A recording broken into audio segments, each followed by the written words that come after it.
They will begin to run and they will begin to hide. The Quran says, on that day there is no refuge. It will crack piece by piece. The earth beneath them, it will crack piece by piece. The oceans will be on fire on that day, and they will explode from their places. Allahu Akbar, picture this in your mind. That the oceans, they will be on fire and they will explode from their places. The stars will lose their shine and they will come crashing down. And there will be darkness everywhere.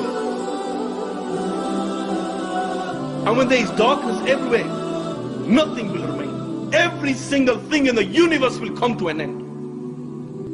And then Allah the Almighty, He will roll up all the heavens in His hands. He will roll up all the worlds in His hands. And Allah will raise His voice and Allah will say, I am the Almighty Allah. I am the Almighty Allah. For whom is the divine rule today? For whom is the power today? For whom is the kingdom today? I am the King of all kings. Where are your dictators? Where are your oppressors? No one will answer. Allah Himself will answer. And Allah will say, power is for Allah. Might is for Allah. The one, the only, the irresistible.